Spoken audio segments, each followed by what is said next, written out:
जंगल के बीचों बीच एक छोटा सा प्यारा हाथी रहता था। उसका नाम था गोलू। नाम ही क्यों, वो सचमुच कोलमटोल और प्यारा था। उसके बड़े बड़े कान, छोटी सी पूंछ और मोटा सा पेट देखकर हर कोई उसे प्यार करता। मगर गोलू को एक समस्या थी, वो बहुत धीमा था।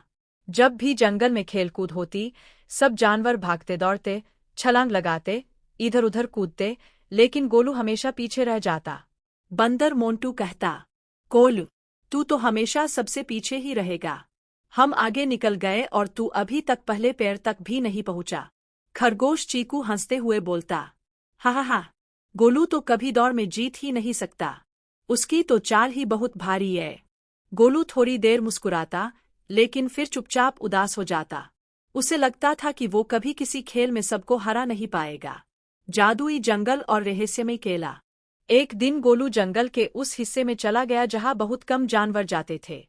वहां पर पेड़ों के बीच से एक अजीब सी चमक आ रही थी। गोलू जिज्ञासु था, वो धीरे धीरे उस ओर बढ़ा।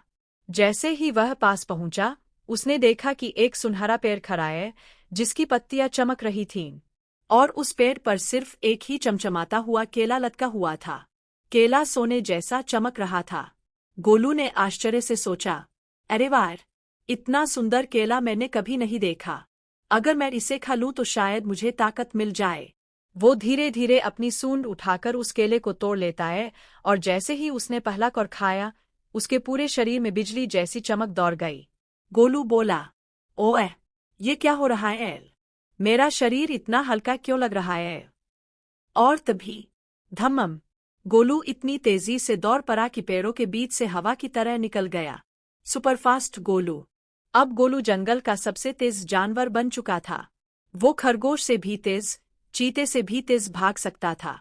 वो खुशी से चिल्लाया, वाह, अब तो मैं सबको दौड़ में हरा दूंगा। अगले ही दिन जंगल में सभी जानवर इकट्ठा हुए। खरगोश, बंदर, हिरन और बाकी सब एक छोटी दौड़ की तैयारी कर रहे थे। गोलू भी वहां पहुंचा।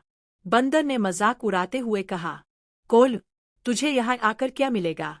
तू तो हमेशा हारता है। गोलू ने मुस्कुराते हुए कहा, आज मैं तुम सबको दिखाऊंगा। जैसे ही दौड़ शुरू हुई, गोलू एक होके की तरह आगे निकला। सब जानवर बस धूल फांकते रह गए। गोलू, गोलू,